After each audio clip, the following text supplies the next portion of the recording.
Joshua, Dillian Whyte, I'll go start with you, Larry. Your thoughts? Should I really go into it? I'll pick this one up first, okay? Okay, you began then.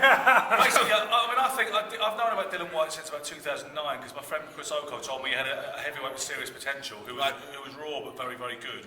And he said he could go all the way, as a pro even. And he was sparring with Dr. Zora even about 2009, 2010 at Rudy's gym and handling himself very well. And everybody who saw him was impressed with him.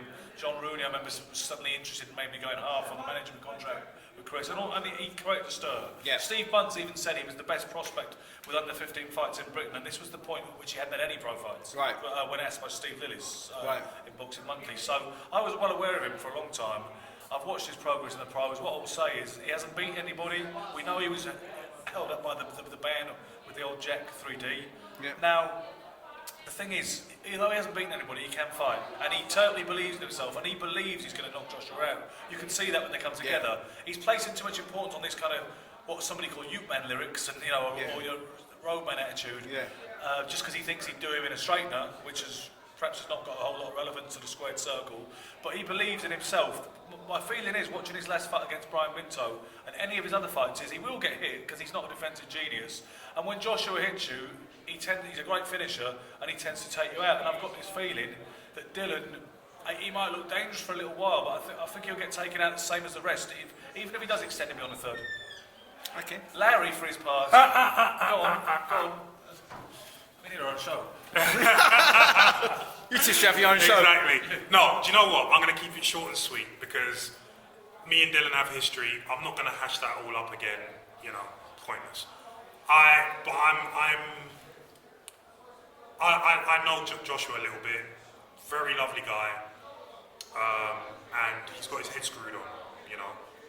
And I believe that he will beat Dillian. I don't know when or how, but I believe he will be Dillian. I heard something when they were talking about Dillian Whyte. One of you can straighten me out on this one. I heard that David Haye was sparring with Dillian Whyte, and David hit him with his best shots and couldn't move him. Now, how true is that? Well, the thing is, I'm not going to say it's not true because I didn't see any sparring sessions involving David Haye ever. Yeah. Although I did hear that he was sparring with him down at that place in Vauxhall. Yes. The secret gym almost, wasn't it? Really, no one knew exactly where it was. Yeah. But unless you knew, but. Larry tells me, because Larry's... I could go on my experience. You tell me that he's not that durable, based on what you've seen. No. Well, basically what it is we had a few sparring sessions before my first fight with Sexton. Right.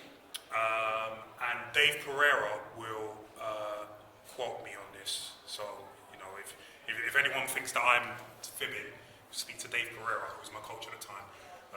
But I sparred Dillian quite a lot for that fight.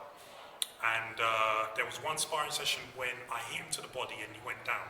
And he said it was a low blow. So, and at that time I thought, okay, it might have been because it was quite near. So I thought, okay, fair enough. The second shot that dropped him was another body shot that was nowhere near that area. Right. And he couldn't claim that was a low blow. And I looked at Dave Pereira and I was like, what? So luckily he filmed it and we had a look at it afterwards and I was like, look at this.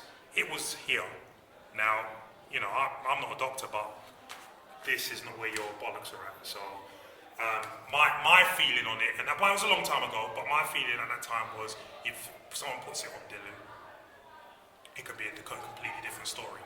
Now, it could be a completely different story now. Who knows? But we'll have to wait and see on December the 12th. Thank you, guys.